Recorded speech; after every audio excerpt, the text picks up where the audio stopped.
Can we say all is forgiven? Mohammed bin Salman landing in Turkey less than 4 years after dissident Saudi journalist Jamal Khashoggi entered his consulate in Istanbul, never to re-emerge. The Saudi crown prince completing what you could call a return leg, what with Recep Tayyip Erdogan's April visit to Riyadh. For the Turkish president, bearing the hatchet with the world's biggest oil producer comes as he tries to tame skyrocketing inflation, sparked in part by soaring energy costs.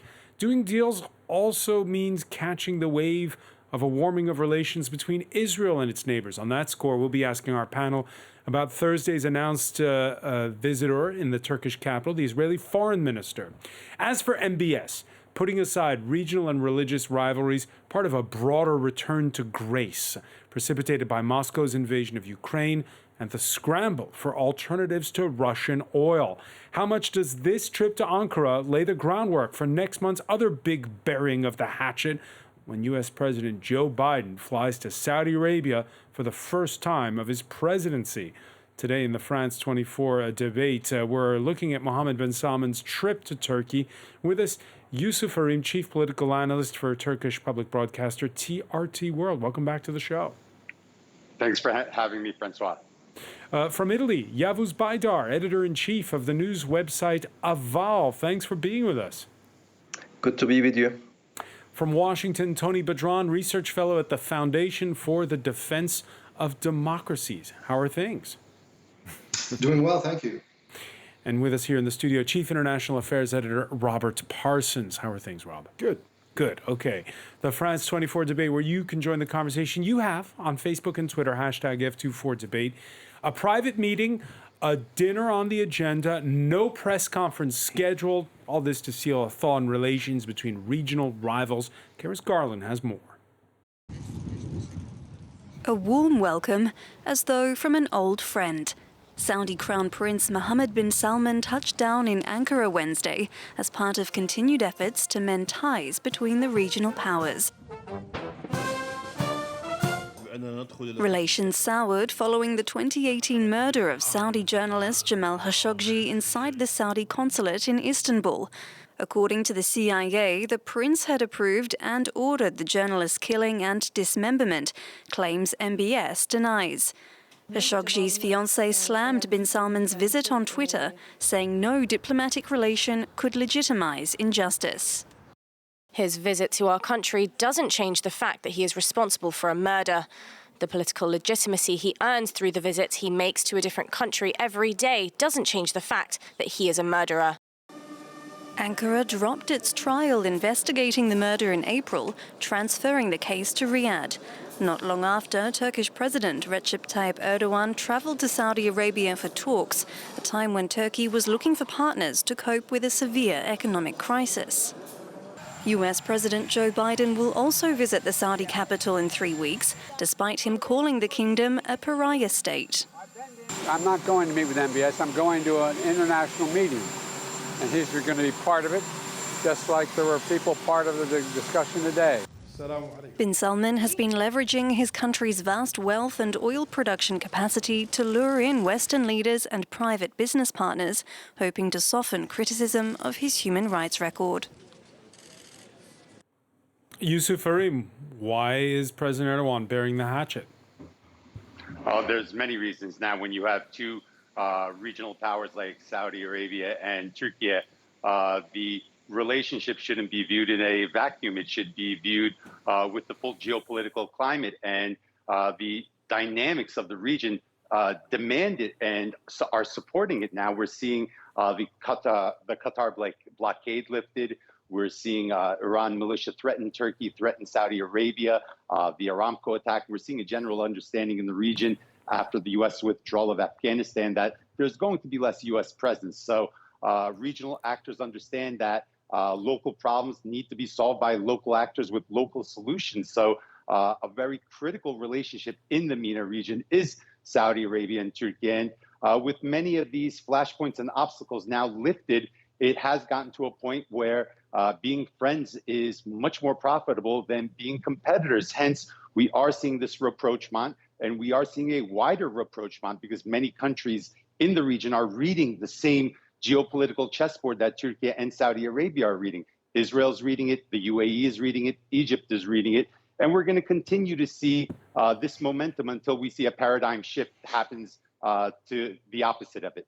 When you look, though, at the daily concerns of ordinary Turks, the president who continues to insist on low interest rates, inflation officially at 73%, possibly much higher, a plummeting lira. Is this what this trip is all about? No, it's not solely about it. Is there a financial dimension to the trip? Of course, there's a financial dimension to the trip. Anytime you have Saudi Arabia come to any country, a financial superpower like Riyadh coming to a country, finance is definitely a dimension of the trip. There is an economic slowdown in Turkey.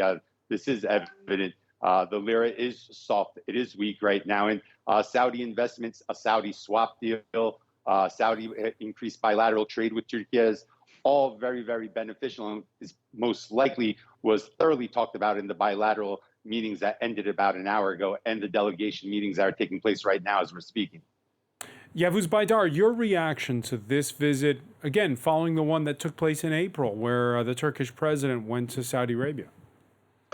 Well, it's clear that there are now reshuffling of cards in a major way in the region in general. And also, I think after a series of U-turns, now we see the ending of hostilities. A cycle is ending, perhaps, between particularly Turkey and Saudi Arabia. And there will be, of course, repercussions and consequences of this major shift that's been taking place in the region. But, of course, for bin Salman and for Erdogan, there may be different, rather even some conflicting interests in meeting in Ankara. For Erdogan, it's exclusively, I would say, about saving his political future. The major reason for accepting, making this U-turn towards Saudi Arabia after a series of blockages and import bans, etc., from Riyadh. Now, for Erdogan, it means seeking, in despair, I would say, funds coming in from Saudi Arabia. He's in desperate need for funds. That's the main reason for many U-turns that he's forced to do. And the Turkish lira is in free fall. Inflation is, according to the official figures, about 70 to 75%. According to independent economists in Turkey, the institution called ENAG, it's talking about 160% real inflation. Turkish currency reserves have been declining $7 billion in the past week. So you're saying it's about doing deals. What's in it for the Saudis then? Well, for the Saudis, I think it's quite obvious that bin Salman is trying to repair the damage that he and his team has caused, the Khashoggi murder, and trying to repair it in a major way to, again, regain his position as one of the major leaders, so to speak, in the region. And, of course, this is one of the major channels, the big channels that this repair can be done. That is the repairing of reopening or rapprochement with Ankara, which is, of course, a member of NATO. And although it has serious problems with the United States, this channeling, opening the channel, I think will boost or will at least raise the opportunities for bin Salman to get back to the default position that once was way before Khashoggi murder. Tony Badran, something that was outlined in that report we watched at the outset of the show last year, the CIA affirming that the order to kill Jamal Khashoggi came from the very top, from the Crown Prince himself. Is it too soon to be turning the page? No, I don't think it's too soon from the vantage point of American interests, which is a separate issue from what the calculation of the Biden administration is. The Khashoggi murder was an information operation that was launched against Saudi Arabia by Saudi Arabia's regional rivals, as well as by its American detractors. There is a division in the United States in terms of how to approach Saudi Arabia. And in the Obama era, the Democratic Party under the Obama leadership... I'm sorry, I'm not clear. Are you questioning who ordered the murder of Jamal Khashoggi? No, I'm saying how this was utilized to alter the relationship between the United States and Saudi Arabia. And it was used to downgrade the relationship, which has become an article of faith in the Democratic Party in the Obama era, that somehow Saudi Arabia and other traditional allies should be jettisoned in favor of a new relationship, a special relationship with Iran, rather than these older allies. And I think this was employed, and that explains the reasons why today President Biden has to have all these caveats in explaining why he needs to go to Saudi Arabia. However, his calculation is very simple. It's not even geopolitical. It's very straightforward. Joe Biden and the Democrats are heading to an election in November. Gas prices are skyrocketing in the United States. And another article of faith for the progressive wing of the Democratic Party, which holds the power in the Democratic Party, is that they do not want to release any pressure on the fossil fuel industry in the United States. They have an agenda for clean energy and the Green New Deal and so on and so forth. So very simply, they want the Saudis to bail them out by pumping out more oil, pure and simple. Robert Parsons? Well, I agree with the last bit of it. I think that's primarily what it's about. You know, Joe Biden not very long ago was referring to the Saudi Arabia as a pariah state. He's had to eat his words, and primarily the reason for that is, as we've just heard, the war in Ukraine, however, is what has changed everything, I think. You know, I don't think there was a massive deal, a great distance between the Republicans and the Democrats in the attitudes to Saudi Arabia, despite the shift in position under Barack Obama. The United States has long seen, until very recently, until the horrific murder of Khashoggi in Istanbul, Saudi Arabia is an absolutely key ally in the region. And I think it's shifting back to that position now, primarily because it needs to, because the price of oil has gone so far up, but also because it has to bear in mind the other issues in the region, like the relationship with Iran. In the case of Turkey and Saudi Arabia, that thaw began before Russia invaded Ukraine. Sorry, the thaw in relations between Turkey and Saudi Arabia, getting back to that, that began before Russia invaded Ukraine. Yes, that's true. I mean, there are a different set of issues, I think, going on. Turkey has been watching what has been going on, has seen that the isolation of Saudi Arabia was crumbling very fast. We had visits by Emmanuel Macron of France the end of last year. We've had Boris Johnson going to Saudi Arabia, amongst others. It was pretty clear that that isolation was coming to an end. Turkey then took the decision on the trial that it should be shifted to Saudi Arabia, and for the reasons that I guess was just suggesting. You know, Turkey is reassessing its role in the region, is going back on a number of areas and looking to shift its position on others, looking for help, for instance, with Saudi Arabia to strengthen its relationship with Egypt, seeing perhaps Saudi Arabia as a possible mediator in relations with Egypt, which have been pretty sour since the ouster of Mohammed Morsi in 2013. So I think that's what's going on there. Yeah, Mohammed Morsi, member of the Muslim Brotherhood, Youssef Arim, and part of that rivalry, just to explain for our audience, between Saudi Arabia and Turkey is to a certain degree religious. Both nations, of course, Sunni, but Turkey and Qatar aligned with the Muslim Brotherhood, Saudi Arabia dead set against. I wouldn't call it religious differences, but I would call it an ideological governance difference. Turkey obviously very close relationships with groups like the Muslim Brotherhood. Qatar, again, and the Arab Spring was viewed as an opportunity to be able to advance democracy in the Muslim world.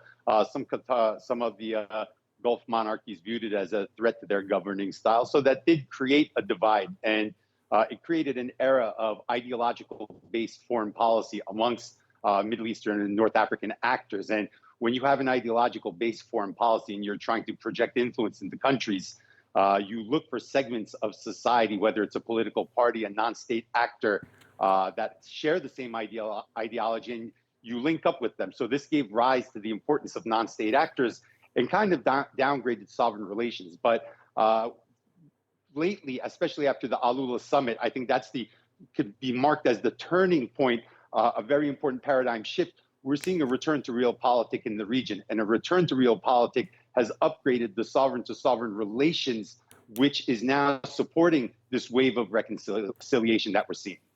Yavuz Baydar, this thaw in relations between Turkey and Saudi Arabia preceded, as was mentioned at the outset by Yusuf, in a thaw in relations between Saudi Arabia and Qatar. What's behind all of that?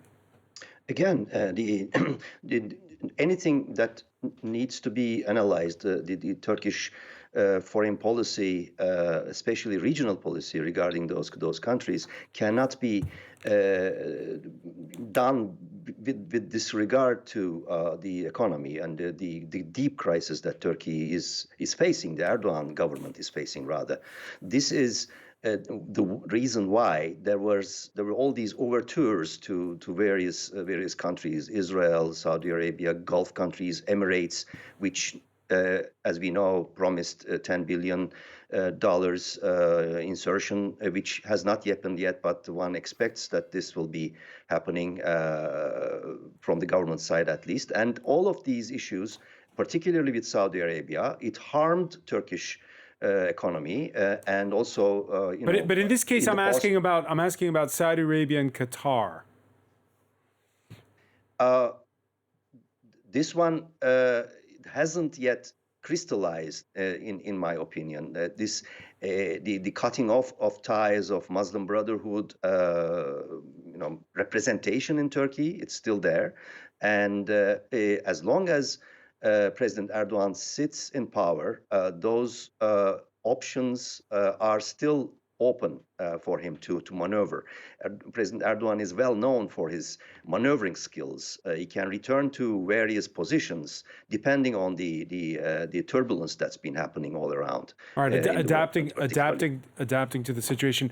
By the way, we asked you, the viewers, what the visit's all about on the hashtag F24 debate. Sometimes we got some glib responses like this one. Money, money, money washes away everything. Others taking exception to France 24's coverage of Jamal Khashoggi's assassination with this comment that it's actually very funny that your, quote, democracy, which has killed a million Algerians and many more in Africa, Syria, and Lebanon, keep borrowing African natural resources. And now you're pretending to be the soft-hearted angels that are concerned about the death of one person. So those are just some of your comments that we had. By the way, Saudi Arabia currently wielding the gavel at the Gulf Cooperation Council. That makes MBS its leader, and he's cutting aid and investment deals. Here you see him on Tuesday in Egypt. He received a warm welcome there, and there you see him on Wednesday in Jordan, his previous stop before flying on to Ankara.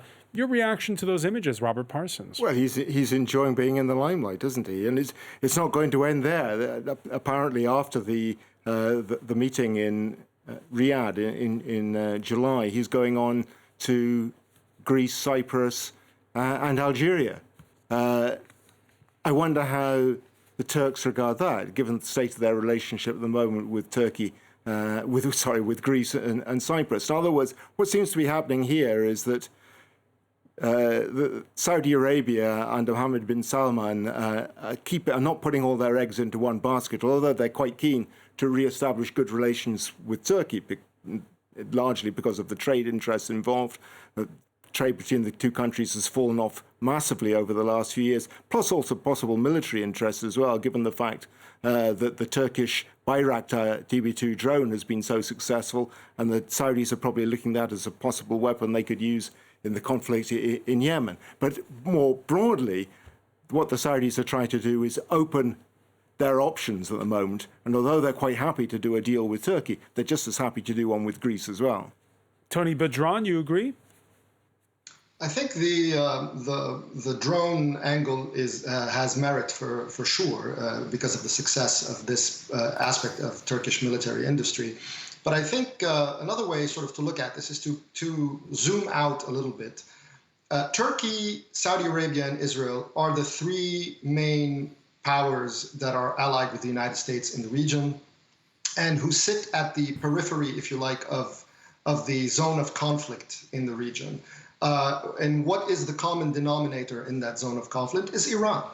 It is everywhere between them on their borders, and so they have a shared interest in coming together as they see the United States on the cusp of returning to the Obama era type relationship of realignment with Iranian interests and the release of sanctions relief and so on and so forth. Secondly, there's the issue, or if you like that, a similar type of rivalry had developed in the Eastern Mediterranean. And this kind of got involved with inter-European politics, with France trying to play a role in this, which took a very strong anti-Turkish slant up until recently in support of Greece. And Greece obviously is a sticking point for Turkey with Saudi Arabia, with Israel, and so on. So obviously, you cannot sideline Turkey in the Eastern Mediterranean. And now that this is a big issue because of the gas prices and Europe looking to see where it can scour to get the natural gas and other energy supplies, and everything coming from Azerbaijan has to come through Turkey. Israel has to revisit its relationship with Turkey on that front as well. So there are multiple energy as well as security portfolios that need to be discussed, and they are all very much driven by the posture of the United States in the region. So, Tony Badran, the viewer might be a little confused because at the outset of the show, the implication by some of the panel is that Turkey, with its skyrocketing inflation and an election next year, greeting the Saudi Crown Prince cap in hand, you're pointing to the fact that geography makes it a strategic partner for everyone. Which is it when you see how the battle's ahead? I'm not too concerned with optics. I'm more concerned with structural constants. Saudi Arabia and its energy resources and its military prowess is a constant. Israel's geopolitical position and military and technological power and nuclear potentially power is a constant. Turkey's geographic location, as you mentioned, this is a historical fact dating back thousands of years. That's a constant. It's a military power. It's and it's an economic power, and it's also a critical juncture for gas and energy connectivity to Europe and supply to Europe. You're not going to simply say to any of these three players, yes, go sit aside while we sideline you and work with your enemies. That's just not going to happen. And these powers are going to come together to overcome their differences as much as possible. Regional rivalries is also a constant, and even between and among U.S. allies. So this is, but these three allies have something in common, that the United States, under this administration and what it represents, is moving in a different direction with one of their chief regional geopolitical rival. So they have every incentive, on top of everything else, on top of the economic and the financial and so on, they have every incentive to try to come to some sort of an agreement. All right, so the stars aligning in this case, what you're saying. After the Saudi crown prince, by the way, Turkey to welcome, and we've been talking about Israel's foreign minister, even though this week's political crisis there means Yair Lapid is about to become prime minister of a caretaker government to take his country to snap elections. Still, the visit to Ankara still on with the Israeli coalition in power, praising security cooperation with Turkey this week. In recent days, said the soon outgoing Prime Minister Naftali Bennett, in a joint Israeli-Turkish effort, we thwarted a number of attacks and a number of terrorists who were arrested on Turkish soil. The target there, Yusuf Erim, is Iran. Turkey's always kept its channels open with Iran. What's going on right now?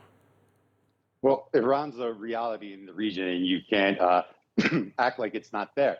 Turkey has a 534-kilometer border with Iran. It has an 1,800-kilometer border with Shiite militia in the region. So this is a national security issue for Turkey, especially having Shiite militia on its Iraq and its Syria borders. So it does have to live with the reality. But right now we are seeing the dynamics of the region bring Israel and Turkey together, which is a very important approach, Man. And I definitely think there is great synergy between MBS being here today and Yair Lapid being here tomorrow to meet with Turkish President Recep Tayyip Erdogan. So let me ask you about that. Let me ask you about that, Yusuf, because we see what Saudi Arabia and Israel have in common, both of them who are foes of Iran. But where does Turkey fit in on that score? Well, Turkey fits in as the country in the absence or lesser presence of the United States going forward, the country that's going to contain it, because Turkey and Iran are like oil and water in the region. You throw them together in a bottle, which is a void, they will separate and they will fill that void up, but they won't mix. And Turkey, by its presence in any area, in any void, doesn't allow Iran to come in. And Turkey's already shown the propensity and the capacity, if necessary, if there are threats to its national security, that it will airstrike Hezbollah units in Idlib. It will continue to act aggressively towards units in Sinjar and in that region. And I think the visit with Saudi Arabia and MBS, I think Iraq is definitely being spoken about. The presence of Muqtada Sadr, increased Iranian presence is something that concerns Turkey and Saudi Arabia and Iraq, and Israel and Turkey have a lot in common in Syria as well. And also, I want to state, I wouldn't be surprised if tomorrow Lapid and Foreign Minister Çavuşoğlu announced the return and reappointment of ambassadors. There's going to be elections in October. There is a possibility that Bibi can return. This may be the one opportunity that these foreign ministers have to bring ambassadors back before a possible return of Netanyahu, which would create complex situation where they may have to wait 3 or 4 years to appoint ambassadors. So they might want to grandfather these ambassadors in before a possible Netanyahu return. So we could see that tomorrow. I think it would be a logical move. Yavuz Baydar, what do you make of the Israeli foreign minister's visit to Ankara on Thursday? Well, aside from the failed anger management caused by Erdogan, now we see some rationale taking place with the Israeli visit, symbolizing a change or maybe a continuity, which is, of course, one factor which should not be forgotten is that the rationale, whatever remains of the Turkish foreign policy, because the institutions are in disarray, but the softening of relations between particularly U.S. Congress and Ankara. The Ankara may seem to be reasoning that the Israeli lobby in Washington, D.C. May cause some changes in favor of Ankara. That is important. Second, I think we should insert the dimension of the latest NATO row based on Sweden and particularly Sweden and Finland about the Syrian dimension, the YPG, PYD, the Syrian Democratic Front, which Turkey sees clearly as linked with the PKK, and that has triggered certain fault lines, some shifts in the fault lines lately against the potential rather imminent, perhaps, the Turkish incursion of the armed forces. Now we see movements of Iranian forces or units sort of unifying or building certain fronts to block any sort of incursion in liaison with the YPG, PYD. Also in background, also Damascus is there. So this brings, of course, Turkey again in a the Ankara dimension on a sort of on walking on thin ice, because Iran is important, as mentioned before. It's 5 billion per year trade, more than 2 million Iranians visiting as tourists Turkey. Aside from anything else, that there is some sort of normality there. There's some importance there, but it's all those shifts that we are discussing and talking about in this program, I think, is clearly showing that sooner or later there will be some sort of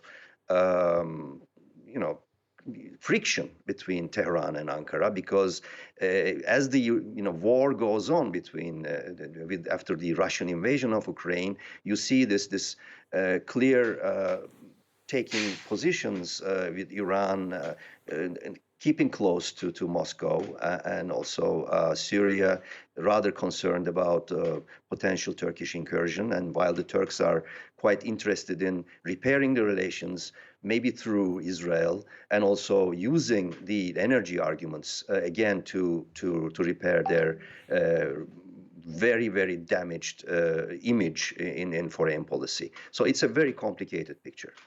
Very complicated picture. Robert Parsons. Yeah, no, it just occurred to me as we were listening to our guests now that the Palestinians haven't been mentioned in our discussion so far, and I just wonder whether one of them would like to take up this issue, because in the relationship between Turkey and Israel over the past few years, we've seen it blow hot and cold. But the issue of the Palestinians has been pretty constant. Turkey's support for the Palestinians has been pretty constant. We see now Turkey watching what's happening in the Middle Eastern region. We see the rapprochement between Israel and Saudi Arabia, diplomatic relations with the Gulf states, Morocco and Sudan. Is this just opportunism on the part of Turkey, jumping in, making sure that its interests are protected? Or is it going to remain constant in its support for the Palestinian cause? Yusuf Arim? Well, Turkey's relationship, at least its position on the Palestinian issue, has remained basically unchanged since 1963. This has seen many different political parties that represent the political spectrum further and uphold that policy on Palestine. And over these 6-7 decades, the relationship with Israel has been relatively good, especially in the 80s, 90s, and double O's up till about 2005, 2006. So Turkey has had the same Palestinian issue policy and had very good relations with Israel. So there is a precedent. It's just a matter of compartmentalization. It's a matter of keeping the diplomatic channels open. And it's a matter of having mechanisms to be able to manage that issue. And I think one of the most important things that Israeli president... Citizens of places like Jenin watching the show here, I'm sure they don't feel they feel like it's cold comfort talking about compartmentalization right now. Look, when Turkish Foreign Minister Mevlut Çavuşoğlu went to Israel, he also visited Palestine, and he also visited Palestinians, had meetings with their leadership as well. And while some Palestinians may feel anxious seeing Turkey and Israel get closer together, we have to realize that the relationship had been frozen for a decade. And what has Palestinians had a better time over that decade since Turkey had the relationship frozen?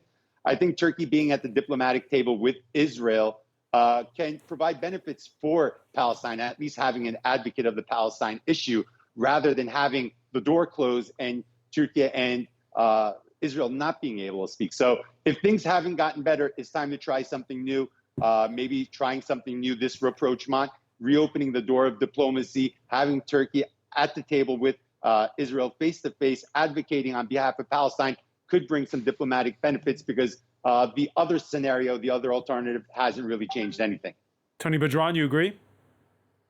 Look, when we talk about the Palestinians, who are we talking about? Which Palestinians? Palestinians historically, as a non-state fractured group of factions, are instruments for state powers, right? So you have one part of them that's an instrument, let's say, of Egypt or the UAE, another part that has some diplomatic relationships, let's say, with Qatar, and some outreach to Turkey.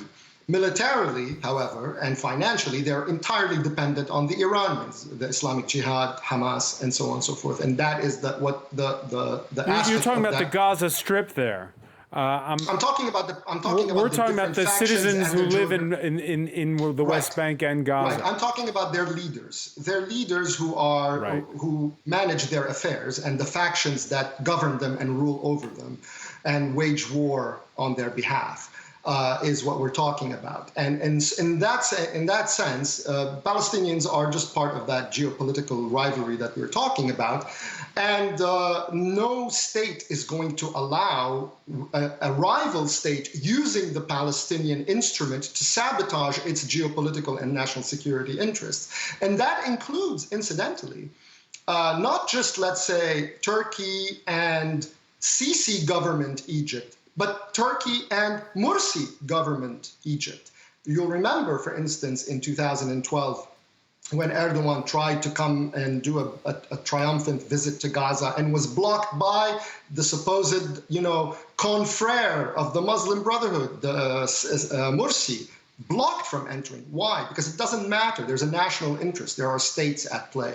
Egypt is a state, and the Palestinians aren't. Turkey is a state, Palestinians aren't. And the Palestinian factions are basically instruments for all these various states around them, whether they're waging war against Israel or inter-Muslim and Arab rivalries and so on and so forth. It's a lot of different, Robert Parsons, a lot of different factors at play here when it comes to the situation in the Middle East, when it comes to the situation in Turkey with its neighbors. Several times in this conversation, again, Russia's invasion of Ukraine bleeding into the conversation. And if you recall, at the outset of the war in Ukraine, at one point it seemed like things were on a fast track to going back to the Iran nuclear deal. Yeah. Now those hopes have faded because it seems as though that's not going to happen. So what is this?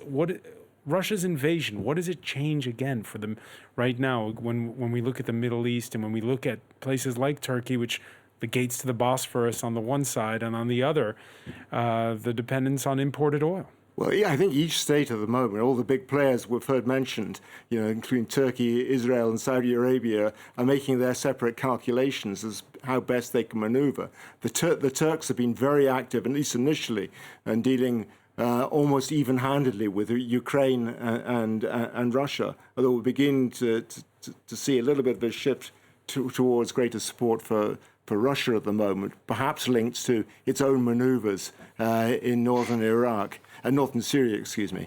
For the Saudis, obviously they're trying to exploit the things to their advantage as well. They've seen the oil price rocket. They see great advantage to be made. Israel is sort of caught out a little bit in the middle here, but I'm just going back to the Palestinians as well. I was just wondering, the previous guest was talking about the relationship between states, but there was a time when Turkey seemed absolutely ready to in favor of the Palestinians to see its relationship, which had been burgeoning up to that point, completely destroyed. Yusuf Arim?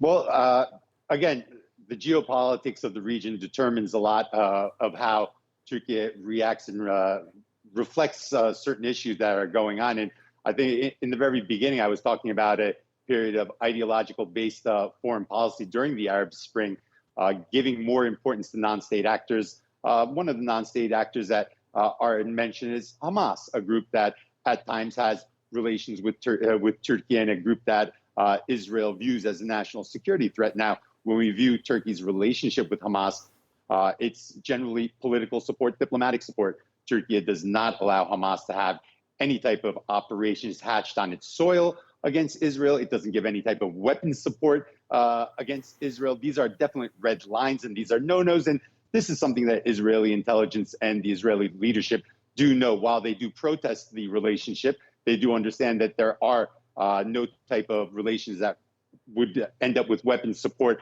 or direct harm against Israel. Now that we've seen this era end, and we are entering this phase of realpolitik, the return of sovereign to sovereign relations being upgraded, and we're seeing these this momentum trigger this Israeli Turkey rapprochement, this UAE Turkey rapprochement, the Abraham Accords, and many other rapprochements between Saudi and Qatar. We're seeing a downgrade in the importance of non-state actors, and this is reflecting on other relationships as well. And this is reflecting. So on let me ask you on that. Let me ask you on that score, Yusuf. Let me ask you on that score, because you have one of the leaders of the Syrian Kurdish military leaders in Syria, who's quoted as saying that one of the cards the Turks can use in our area is using the fact that they're balking so far at those Sweden and Finland NATO applications to press the United States and NATO for a green light to attack our areas. Is he right to worry?